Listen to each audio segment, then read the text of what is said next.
اللهم صل على سيدنا ومولانا محمد وعلى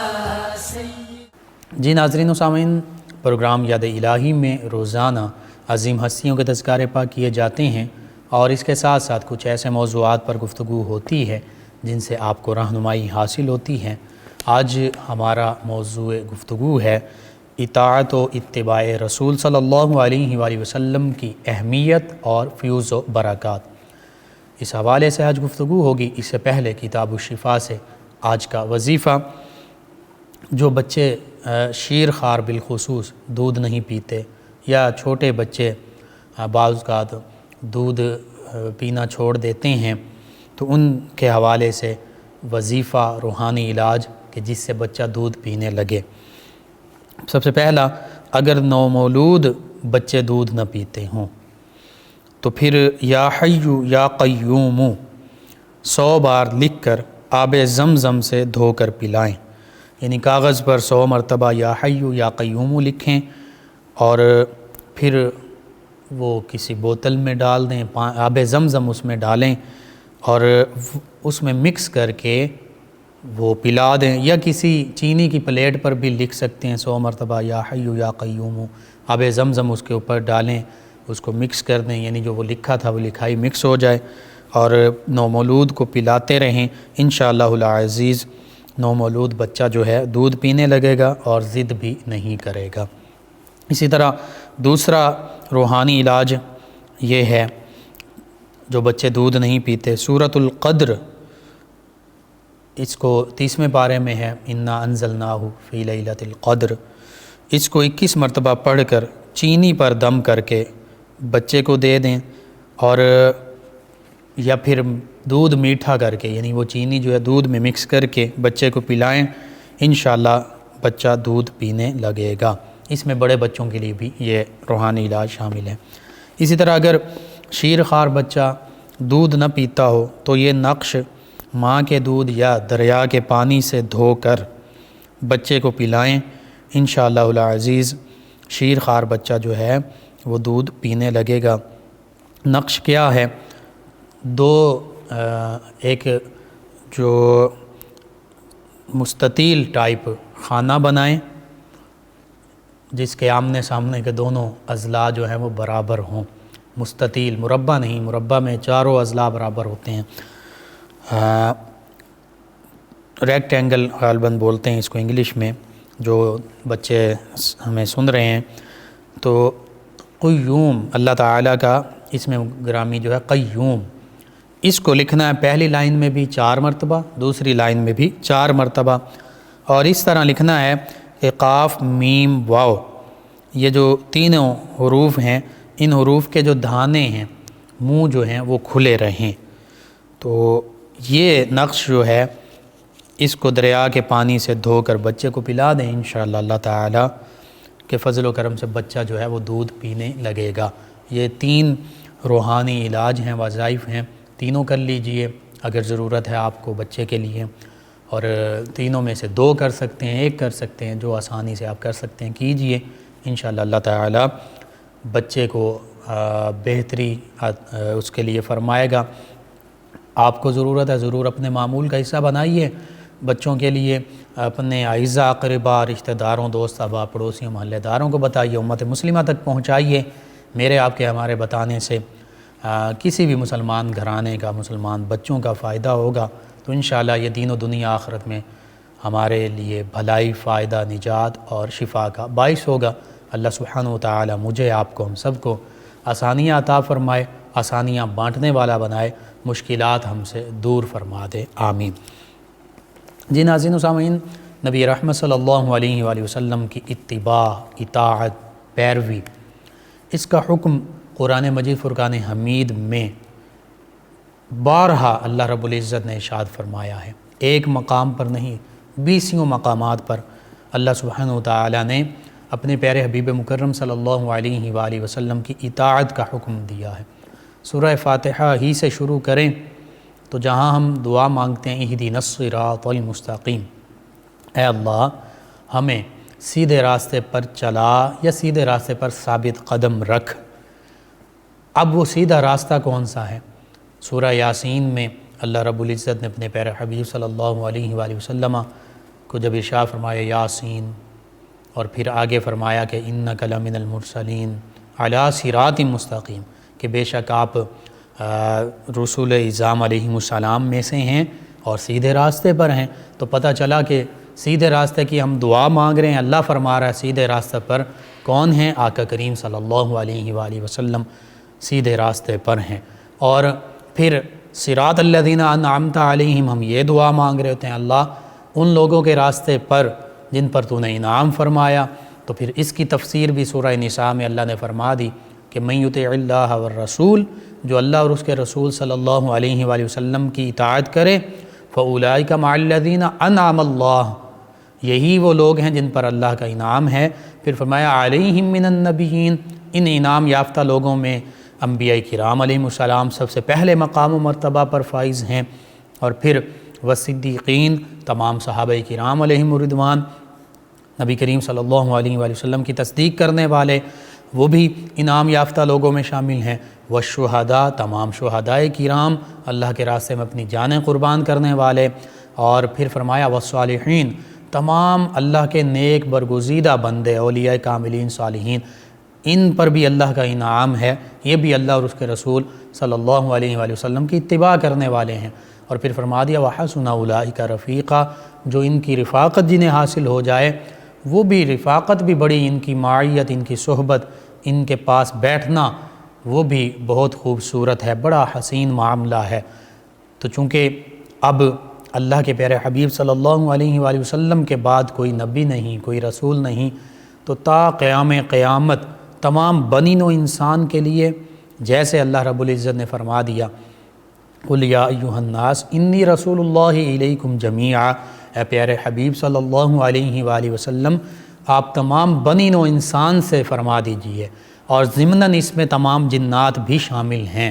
اور یہ دو مخلوقات ایسی ہیں، انسان اور جنات، کہ جو شریعت کے مکلف ہیں، یعنی جن پر شریعت لاگو ہوتی ہیں، اس دنیا میں یہ شریعت کے پابند ہیں۔ کل روز محشر ان سے شریعت کے حوالے سے پوچھا جائے گا کہ کیا تم نے اللہ اور اس کے رسول صلی اللہ علیہ وآلہ وسلم کے پیغام کی پیروی کی، یعنی دین اسلام کی اتباع کی، آقا کریم صلی اللہ علیہ وآلہ وسلم کی اطاعت کی یا نہیں کی؟ تو اس لیے اللہ نے فرما دیا پیارے حبیب صلی اللہ علیہ وآلہ وسلم آپ تمام بنی نوع انسان سے، تمام انسانیت سے، تمام لوگوں سے فرما دیجئے کہ میں تم سب کی طرف اللہ تعالیٰ کا رسول بن کر آیا ہوں۔ تو یوں آقا کریم صلی اللہ علیہ وآلہ وسلم کی تشریف آوری، اعلان نبوت، اظہار نبوت کے بعد سے تا قیام قیامت تمام انسانیت کے لیے آقا کریم صلی اللہ علیہ وآلہ وسلم اللہ کے رسول ہیں۔ جو اللہ کے پیارے حبیب صلی اللہ علیہ وآلہ وسلم کی اطاعت اور پیروی کریں گے وہ کامیاب ٹھہریں گے، اس دنیا میں بھی اور آخرت میں بھی وہی کامیابی پائیں گے۔ لیکن جو بھی انسان اب نبی کریم صلی اللہ علیہ وآلہ وسلم کے لائے ہوئے دین، لائی ہوئی تعلیمات، قرآن مجید، فرقان حمید، احادیث مبارکہ، سنت نبوی جو اسوہ حسنہ ہے، اس سے منہ موڑے گا، اس دنیا میں بھی ناکامی اس کا مقدر ٹھہرے گی، اور کل روز محشر بھی وہ اللہ کی بارگاہ میں روسیاہ ہو کر اٹھے گا اور سرخرو نہیں ہوگا۔ اس کے حوالے سے کئی آیات بینات ہماری رہنمائی کرتی ہیں۔ من یطع اللہ ورسولہ فقد فاز فوزا عظیما، اللہ رب العزت فرماتا ہے کہ جو اللہ اور اس کے رسول صلی اللہ علیہ وآلہ وسلم کی اطاعت کرتا ہے، پیروی کرتا ہے، فرما برداری کرتا ہے، اسلام اور اللہ کے پیارے حبیب صلی اللہ علیہ وآلہ وسلم کے حکم کے مطابق، تعلیمات کے مطابق اپنی زندگی گزارتا، فرمایا فقد فاز فوزا عظیما، یہی وہ شخص ہے، یہی وہ لوگ ہوں گے جو سب سے بڑی کامیابی پانے والے ہیں۔ اور پھر اسلام یہی اللہ کے پیارے حبیب صلی اللہ علیہ وآلہ وسلم کی تعلیمات ہیں، اسلام اللہ کے پیارے حبیب صلی اللہ علیہ وآلہ وسلم یہی دین ہم تک لائے۔ تو اللہ نے فرمایا ان الدین عند اللہ الاسلام، بے شک اللہ کے نزدیک پسندیدہ دین تو صرف دین اسلام ہے۔ اور یہ سورہ آل عمران میں فرمایا، سورہ آل عمران کے دوسرے رکوع میں، اور پھر اسی سورہ آل عمران میں تیسرے پارے کے آخری رکوع میں یہ بھی فرما دیا وَمَن يَبْتَغِ غَيْرَ الْإِسْلَامِ دِينًا فَلَن يُقْبَلَ مِنْهُ وَهُوَ فِي الْآخِرَةِ مِنَ الْخَاسِرِينَ۔ فرمایا جو اسلام کے سوا کسی اور دین کو قبول کرے گا، کسی اور دین کی اتباع کرے گا، فرمایا فَلَن يُقْبَلَ مِنْهُ، اس سے اس کا وہ دین قبول نہیں کیا جائے گا کہ اسلام کے سوا کوئی یہودیت کی پیروی کرے، عیسائیت کی پیروی کرے، کسی اور مذہب کی ہندوازم، سکھازم، بدھزم، کوئی بھی دنیا کے کسی بھی لادینیت کی پیروی کرے، اللہ فرما رہا ہے کہ اس سے اسلام کے سوا اگر کوئی کسی دین کو فالو کرے گا تو اس سے وہ اس کا دین جو ہے وہ قبول نہیں کیا جائے گا، اور آخرت میں وہ گھاٹا پانے والوں میں سے ہوگا، خسارہ پانے والوں میں سے ہوگا، یعنی نقصان اٹھانے والوں میں سے ہوگا، اور یہاں پہ مفسرین نے لکھا کہ اللہ کے عذاب کا پھر وہ مستحق ہوگا۔ تو یوں پتہ چل گیا کہ آقا کریم صلی اللہ علیہ وآلہ وسلم کے اظہار نبوت فرمانے کے بعد سے لے کر تا قیامت تک اس دنیا میں اب صرف دین اسلام ہی اللہ کا پسندیدہ دین ہے، اور جو دین اسلام کی تعلیمات کو اپنے لیے پسند کر لے گا، منتخب کر لے گا، اور اس اسلام کی تعلیمات یعنی آقا کریم صلی اللہ علیہ وآلہ وسلم کی اطاعت اور پیروی کرے گا، اس دنیا میں بھی فلاح اور کامیابی اس کے لیے ہوگی، اور قبر میں برزخ میں بھی وہ کامیاب ٹھہرے گا، اور پھر کل روز محشر اللہ کی بارگاہ میں سرخرو بھی ہوگا، اور تمام انسانیت میں وہ کامیاب ٹھہرے گا، فلاح پانے والا ہوگا۔ تو پتہ چلا کہ صرف اور صرف اسلام کی پیروی، آقا کریم صلی اللہ علیہ وآلہ وسلم کی اتباع، یہی کامیابی کی ضامن ہے۔ اس کے علاوہ کہیں دائیں بائیں جو بھی، یہی سیدھا راستہ ہے، اہدنا الصراط المستقیم، سیدھا راستہ جو شارٹیسٹ ڈسٹنس ہوتا ہے وہی سیدھا راستہ کہلاتا ہے۔ تو سیدھا راستے پر جو گامزن ہوگا، یعنی آقا کریم صلی اللہ علیہ وآلہ وسلم کی اتباعت اور پیروی کرے گا، اتباع اور پیروی کرے گا، اطاعت کرے گا، وہی جنت کا بھی مستحق ٹھہرے گا، اللہ کی رضا اور خوشنودی کا بھی مستحق ٹھہرے گا، وہی کامیابی پانے والا بھی ہوگا۔ اور پھر کئی آیات بینات اللہ فرماتا ہے من یطیع الرسول فقد اطاع اللہ، جس نے اللہ کے رسول صلی اللہ علیہ وآلہ وسلم کی اتباع کی اس نے اللہ کی اتباع کی۔ اور پھر فرمایا ایک موقع پر یہ بھی فرمایا ومن تولیٰ فما ارسلناک علیہم حفیظا، کہ اے پیارے حبیب صلی اللہ علیہ وآلہ وسلم جو آپ کی اتباع، آپ کی پیروی، آپ کی اطاعت سے منہ موڑے گا، پھر ہم نے آپ کو اس کے لیے حفیظ بنا کر نہیں بھیجا، اس کے لیے نگہبان بنا کر نہیں بھیجا، آپ تو اسی کے لیے نگہبان ہیں جو آپ کی پیروی کرنے والا ہے۔ اسی طرح قل ان کنتم تحبون اللہ، یہ آیہ مبارکہ، اس کی تفسیر پڑھ لیجئے، اس پر تحقیق کر لیجئے، تمام انسانیت کے لیے آج بھی یہ آیت مبارکہ اور پورا قرآن مجید فرقان حمید بالخصوص اتباع کے حوالے سے آیت مبارکہ آج بھی توجہ دلا رہی ہے کہ وہ یہود و نصارہ وقالت الیہود والنصارى نحن ابناء اللہ فلم یعذبکم بذنوبکم، وہ کہا کرتے تھے یہود اور نصارہ کہ ہم تو اللہ کے معاذ اللہ بیٹے ہیں، اللہ تعالی ہمیں کیوں عذاب دے گا ہمارے گناہوں کے سبب۔ تو اللہ رب العزت نے فرمایا ان کے لیے بھی، کفار مکہ بھی، وہ بھی بڑے بڑے دعوے کیا کرتے تھے اللہ کی محبت کے، تو ان سب کے لیے، یعنی مسلمانوں کے لیے تو ہے ہی اللہ کا حکم، لیکن یہ تمام کفار، تمام نان مسلمز کے لیے یہ اللہ کا حکم آج بھی توجہ دلا رہا ہے۔ کل ان کنتم تحبون اللہ، اللہ نے فرمایا اے میرے پیارے حبیب صلی اللہ علیہ وآلہ وسلم، آپ تمام انسانیت کو، تمام مذاہب اور ادیان کے ماننے والوں کو، تمام لوگوں کو فرما دیجئے ان کنتم تحبون اللہ، اگر تم چاہتے ہو کہ اللہ سے تم محبت کرو تو پھر ان کنتم تحبون اللہ فاتبعونی، پھر میری پیروی کرو۔ یہ اللہ فرما رہا ہے کہ اے حبیب صلی اللہ علیہ وآلہ وسلم آپ فرما دیجئے کہ اللہ سے محبت چاہتے ہو تو پھر میری یعنی رسول مکرم صلی اللہ علیہ وآلہ وسلم کی پیروی کرو۔ یحببکم اللہ، اللہ پھر خود تم سے محبت فرمائے گا۔ ویغفر لکم ذنوبکم، اور پھر تمہارے گناہ بھی بخش دے گا۔ واللہ غفور الرحیم، کیونکہ اللہ رب العزت تو غفور ہے، گناہ بخشنے والا ہے، بخشش فرمانے والا ہے، رحیم ہے، رحم فرمانے والا ہے۔ تو یوں یہ چند ایک آیات بینات میں نے کوڈ کی، قرآن مجید فرقان حمید پڑھتے جائیں، پتہ چلے گا کئی مقامات پر اللہ رب العزت نے یہ فرما دیا واضح الفاظ کے ساتھ کہ نبی کریم صلی اللہ علیہ وآلہ وسلم کی پیروی ہی میں نجات ہے، نبی کریم صلی اللہ علیہ وآلہ وسلم کی پیروی ہی اللہ کی پیروی ہے، نبی کریم صلی اللہ علیہ وآلہ وسلم کی اطاعت سے اللہ کی محبت حاصل ہوتی ہے، نبی کریم صلی اللہ علیہ وآلہ وسلم کی اطاعت سے گناہوں کی بخشش حاصل ہوتی ہے، اور پھر جنت بھی وہ آقا کریم صلی اللہ علیہ وآلہ وسلم کی پیروی سے حاصل ہوتی ہے۔ اگرچہ محبت آقا کریم صلی اللہ علیہ وآلہ وسلم کی محبت، حقیقی محبت، صرف محبت کے دعوے نہیں، دل و جان سے بڑھ کر آقا کریم صلی اللہ علیہ وآلہ وسلم سے محبت کرنا، اپنے والدین، اولاد، تمام لوگوں سے بڑھ کر اللہ کے حبیب صلی اللہ علیہ وآلہ وسلم سے محبت کرنا، یہ بھی نجات کی ضامن ہے۔ لیکن محبت کا تقاضا بھی یہی ہے کہ جس سے محبت کی جائے پھر اس کی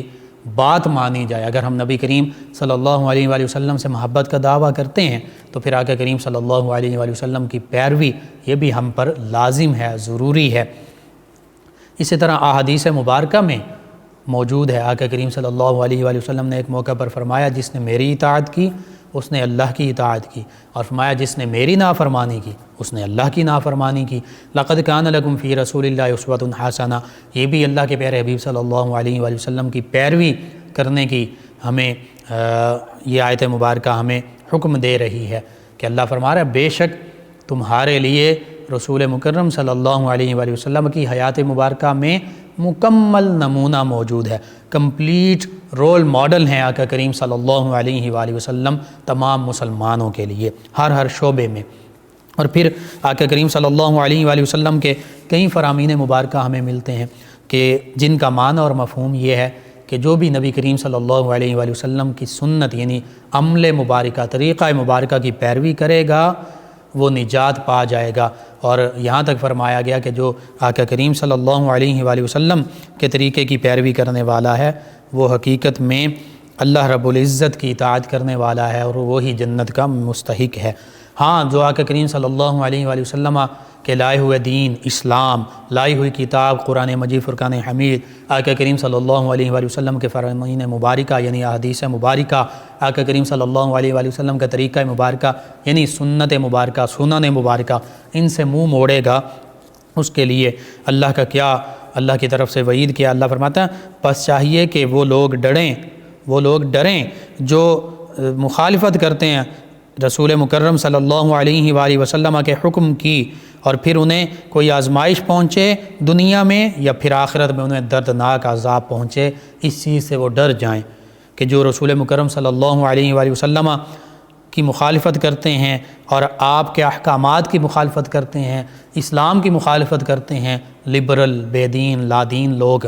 اور دیگر مذاہب کے لوگ جو اسلام کے خلاف، جنہیں اسلاموفوبیا کی بیماری ہو چکی ہے اور وہ اسلام کے خلاف دن رات پروپیگنڈا کر رہے ہیں، اور انہی کے پروپیگنڈے سے متاثر ہو کر وہ لوگ جو بظاہر اپنے آپ کو مسلمان کہتے ہیں لیکن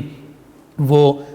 اپنے طریقے سے ہر جگہ پر وہ اسلام مخالف پروپیگنڈا کر رہے ہوتے ہیں۔ کوئی میڈیا پر بیٹھ کر اسلام مخالف پروپیگنڈا کر رہا ہے، کوئی سوشل میڈیا کے ذریعے اسلام مخالف پروپیگنڈا کر رہا ہے،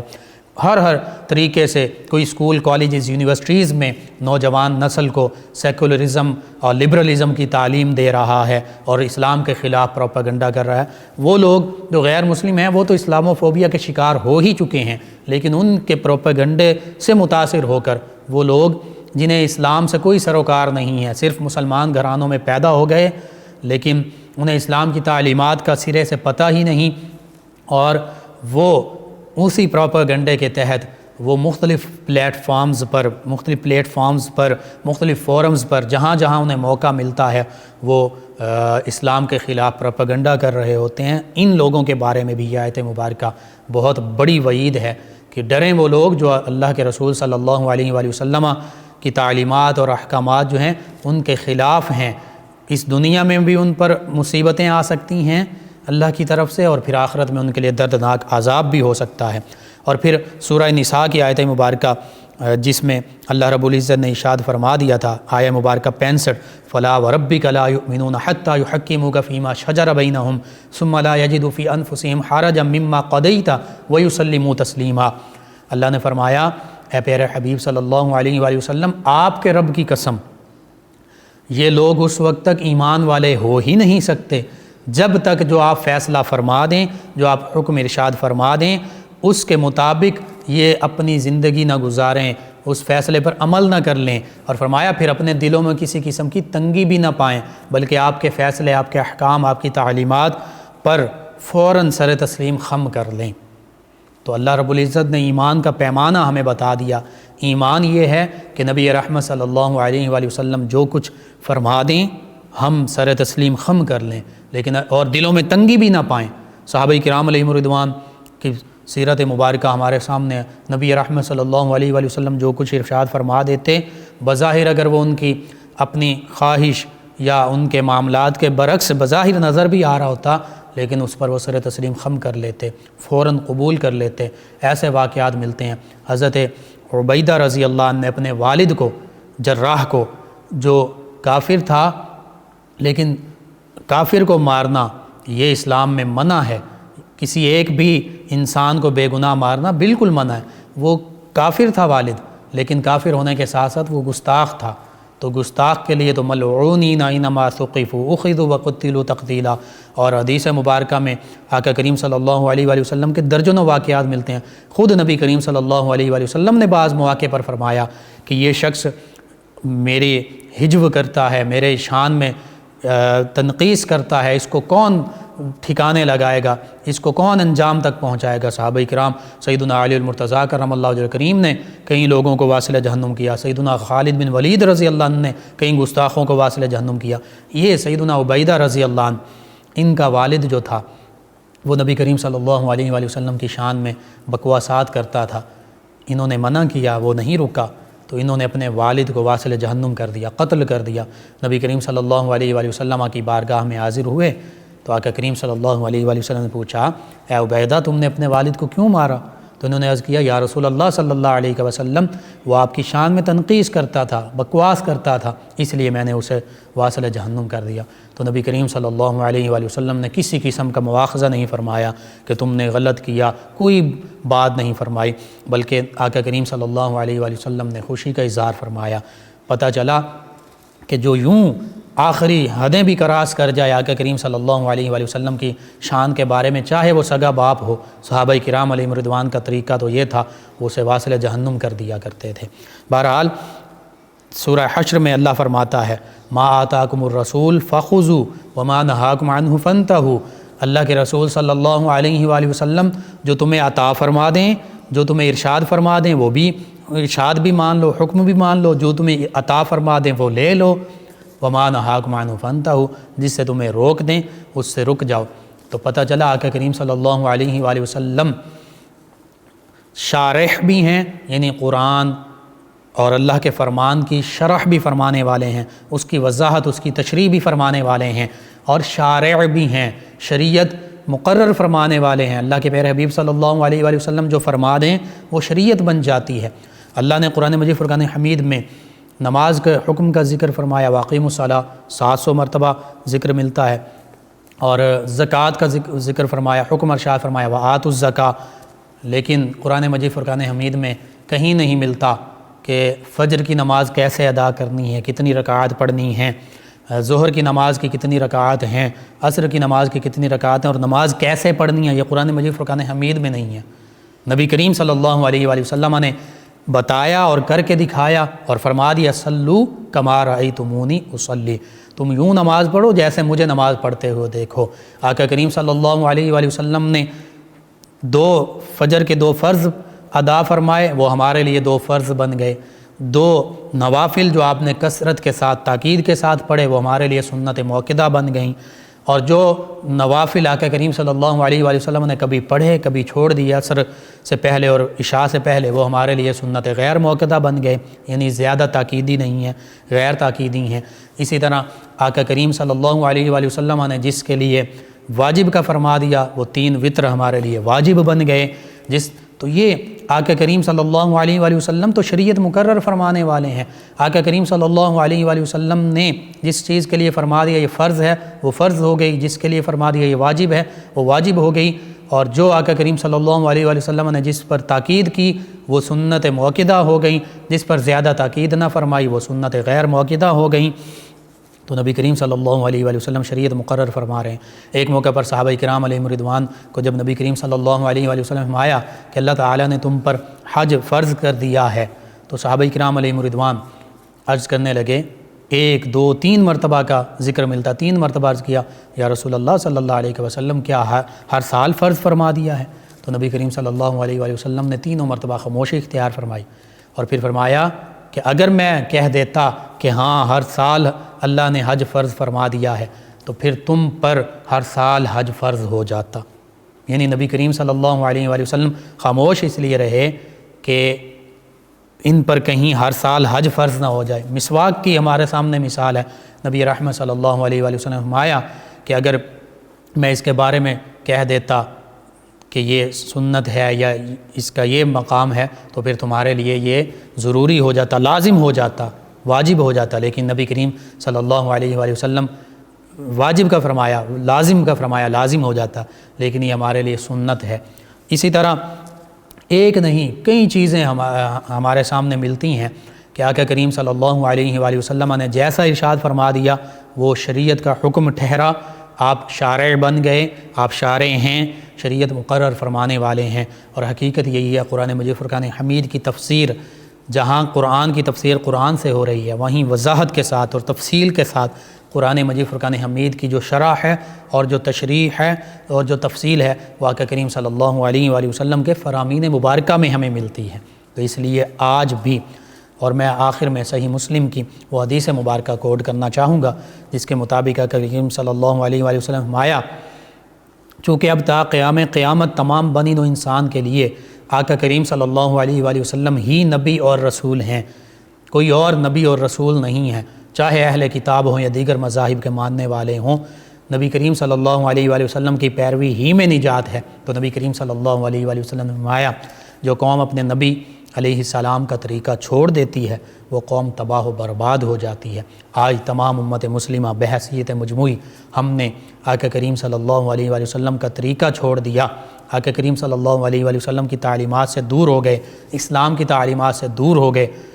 تو آج امت مسلمہ پوری دنیا میں زوال کا شکار ہے۔ پوری دنیا میں مسلمانوں پر ظلم و ستم کے پہاڑ توڑے جاتے ہیں، مسلمانوں کو شہید کروایا جاتا ہے، مسلمانوں کو مسلمانوں کے ہاتھوں سے مروایا جاتا ہے۔ یہ ہمارا المیہ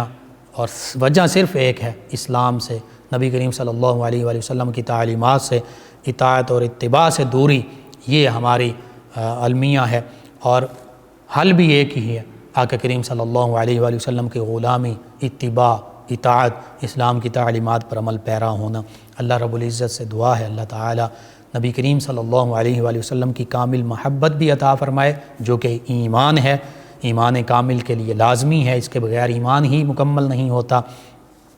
اور آقا کریم صلی اللہ علیہ وآلہ وسلم کی تعلیمات کی پیروی عطا فرمائے، پیروی کرنے کی توفیق عطا فرمائے، آمین۔ اللہم صلی علی سیدنا و مولانا محمد وعلی سید۔ ناظرین و سامعین، نبی رحمت صلی اللہ علیہ وآلہ وسلم کے طریقہ مبارکہ کی پیروی ایسا عمل ہے، احادیث مبارکہ کے مطابق فتنہ اور فساد کے وقت اللہ کے پیارے حبیب صلی اللہ علیہ وآلہ وسلم کی کسی ایک سنت مبارکہ پر عمل پیرا ہونا 100 شہیدوں کے برابر ثواب۔ اسی طرح نبی رحمت صلی اللہ علیہ وآلہ وسلم کے کئی فرامین مبارکہ ایسے ملتے ہیں کہ فرمایا گیا کہ جس نے میری سنت کی حفاظت اور اتباع کی اطاعت کی اس کے لیے اللہ تعالیٰ 4 چیزوں سے اسے نوازے گا، لوگوں کے دلوں میں اس کی محبت پیدا فرما دے گا، بدکار لوگوں کے دلوں میں اس کی ہیبت ڈال دے گا، رزق میں برکت ہوگی اور دین پر استقامت نصیب ہوگی۔ اسی طرح ایک موقع پر ارشاد فرمایا جس نے سنت کو تھاما وہ جنت میں داخل ہو گیا، اور پھر فرمایا جس کا اطمینان میری سنت پر ہوا، یعنی سنت پر عمل پیرا رہا، فرمایا وہ کامیاب ہو گیا، اور فرمایا جس کا اطمینان اس کے علاوہ کسی اور چیز پر ہوا، فرمایا وہ ہلاک ہو گیا۔ اور اسی طرح فرمایا جس نے میری سنت سے محبت کی اس نے مجھ سے محبت کی، جس نے مجھ سے محبت کی وہ جنت میں میرے ساتھ ہوگا۔ تو یوں آقا کریم صلی اللہ علیہ وآلہ وسلم کی پیروی یہ جنت کی بھی ضمانت ہے، جنت میں آقا کریم صلی اللہ علیہ وآلہ وسلم کی معیت اور رفاقت کی بھی ضمانت ہے۔ اللہ تعالیٰ سے دعا ہے اللہ تعالیٰ ہمیں اپنے پیارے حبیب مکرم صلی اللہ علیہ وآلہ وسلم کے مبارک طریقوں پر عمل پیرا ہونے والا بنا دے، سیرت مبارکہ کی پیروی کرنے والا بنا دے، آمین۔ نسیم ہیں، انہوں نے ہمیں جوائن کیا، غالباً نسیم صاحبہ ہیں، کہتی ہیں السلام علیکم بھائی۔ جی وعلیکم السلام۔ کہتی ہیں کہ میری دعا ہے کہ آپ سدا سلامت رہیں، پروگرام بہت اچھا ہے، جی شکریہ آپ کا۔ کہتی ہیں کہ آپ کو اور آپ کی ٹیم کو سلام۔ جی وعلیکم السلام کہہ دیا، دوبارہ کہہ دیتے ہیں۔ ہاتھ پاؤں سو جاتے ہیں اس کے لیے وظیفہ، اور سر درد اور بالوں کے لیے، ہاتھ پاؤں اور سونے کے لیے اور بالوں کے لیے یہ کہ یا اللہ یا سلام، کوشش کیجئے صبح فجر کے بعد 1000 مرتبہ پڑھیے، اپنے اوپر دم کر دیجئے، انشاءاللہ اللہ تعالیٰ بہتری فرما دے گا۔ اور سر درد کے لیے یہ ہے کہ آپ سر پر ہاتھ رکھیں، جس بھی شخص کے سر میں درد ہوتا ہو ماتھے پر ہاتھ رکھ کر 7 مرتبہ اللہ تعالیٰ کے اسم مبارک کی یاد جبارو انگلی کے ساتھ لکھے، اور پھر 3 مرتبہ ماتھا پکڑ کر 21 مرتبہ، یعنی ہر مرتبہ 7 دفعہ یا جبارو یا سلامو پڑھے، انشاءاللہ اللہ تعالیٰ نے چاہا تو شدید سر درد بھی دور ہو جائے گا۔ ہیرا خان صاحبہ پینسرا 275 جیم بے سے کہتی ہیں کہ بھائی آپ کا پروگرام بہت اچھا ہے، انہوں نے کہا کہ نماز اور ذکر میں دل نہیں لگ رہا، کوئی وظیفہ بتا دیں۔ جی ایک تو باوضو رہنے کی کوشش کیجئے، ہمیشہ باوضو رہیں، ایک دوسرا درود پاک اور استغفار کی کثرت کیجئے، یہ 2 چیزیں، درود پاک اور استغفار، اور باوضو رہیں۔ پھر جب آپ نماز پڑھتی ہیں تو نماز میں جو کچھ بھی ہم پڑھتے ہیں، سورہ فاتحہ، دیگر سورتیں اور باقی نماز، اس کا ترجمہ کوشش کیجئے، ذہن نشیں کر لیجئے، یاد کر لیجئے۔ جب آپ نماز پڑھیں تو معانی اور مفاہیم پر غور کیجئے، اور اس بات پر غور کریں کہ آپ اللہ رب العزت جو عظمتوں والا، رفعتوں، طاقتوں والا ہے، اس کی بارگاہ میں حاضر ہیں، جو تمام کائنات کا مالک ہے، اور ان معانی اور مفاہیم پر غور کرتے جائیں، انشاءاللہ اللہ تعالیٰ نے چاہا تو آپ کا دل اس میں لگے گا۔ ان کے علاوہ ہمیں جوائن کیا ایک اور ہمارے لسنر ہیں، کہتے ہیں ڈیئر لقمان صاحب ماشاءاللہ آپ کا پروگرام یاد الہی بہت اچھا پروگرام ہے، اور کہتے ہیں کہ میں نے حال ہی میں اسے ٹیون کیا، اب روز میں اور میرے دوست جو ہیں آپ کے پروگرام کو سن کے بہت سی ایسی باتیں جن کا ہمیں علم نہیں رہنمائی حاصل کرتے ہیں۔ عمر صدیقی صاحب ہیں، اور ان کے ساتھ ہیں فوجی علی شیر صاحب، اور ان کے دیگر دوست ہیں، یہ سلام بھی کہہ رہے ہیں۔ جی وعلیکم السلام، آپ کا شکریہ، آپ ہمیں سماعت کرتے ہیں۔ ان کے علاوہ ہمیں جوائن کیا ایک اور ہمارے لسنر ہیں عثمان صاحب، محمد عثمان صاحب غلام محمد آباد فیصل آباد سے، کہتے ہیں السلام علیکم لقمان بھائی۔ جی وعلیکم السلام۔ کہتے ہیں میرا آپ سے سوال یہ ہے کہ کیا حضرت محمد مصطفیٰ صلی اللہ علیہ وآلہ وسلم کی ظاہری حیات مبارکہ میں کوئی اسلامی کیلنڈر تھا؟ اگر تھا تو کون سا کیلنڈر تھا؟ اور سنا ہے ہجری کیلنڈر جو ہے یہ سیدنا عمر رضی اللہ عنہ کے دور خلافت میں شروع کیا گیا تھا، تو مسلمان اس سے پہلے کون سا کیلنڈر استعمال کرتے تھے؟ جی میں عرض کر دیتا ہوں، بالکل ایسا ہی ہے، سیدنا عمر فاروق اعظم رضی اللہ عنہ نے ہجری سال کا آغاز، یعنی ہجری کیلنڈر کا آغاز فرمایا، یعنی نبی کریم صلی اللہ علیہ وآلہ وسلم جب مدینہ طیبہ میں ہجرت کر کے تشریف لائے تو اس سے پھر جو ہمارا مسلمانوں کا جو سال ہے ہجری کیلنڈر، اس کا آغاز ہوا۔ اس سے پہلے واقعہ فیل کو عرب لوگ جو تھے یہ واقعہ فیل کو بنیاد بناتے تھے، صحابہ کرام بھی، قریش مکہ بھی، خاص طور پر کفار مکہ بھی، سبھی مکہ کے لوگ واقعہ فیل یعنی ابرہہ جو ہاتھی لے کر اپنی دانش میں معاذ اللہ مکہ المکرمہ کو گرانے کے لیے آیا تھا، تو یہ نبی رحمت صلی اللہ علیہ وآلہ وسلم کی ولادت باسعادت سے مختلف روایات میں 55 دن کا بھی ذکر ملتا ہے، پہلے یہ واقعہ پیش آیا، تو اس کو بنیاد بنا کر کہا جاتا تھا کہ جی واقعہ فیل سے یہ اتنے سال بعد پیدا ہوا، یہ اتنے سال بعد۔ اور سیدنا عیسیٰ علیہ السلام کا جو عیسوی سال تھا اس کا بھی دنیا میں رواج تھا، لیکن خاص طور پر میں نے چونکہ آپ نے عرب کے حوالے سے یا صحابہ کرام علیہم رضوان کے حوالے سے پوچھا ہے تو واقعہ فیل کو بنیاد بنایا کرتے تھے۔ جی ناظرین و سامعین، آپ کا شکریہ کہ آپ اپنے فیڈ بیک سے آگاہ کرتے ہیں۔ پروگرام یاد الہی کا وقت ختم ہوا چاہتا ہے۔ انشاءاللہ کل صبح دوبارہ آپ سے ملاقات ہوگی پروگرام یاد الہی میں۔ اپنے میزبان محمد لقمان رضا اور ہماری ٹیم کو اجازت دیجیے۔ اللہ نگہبان۔ اللہم صل علی سیدنا و مولانا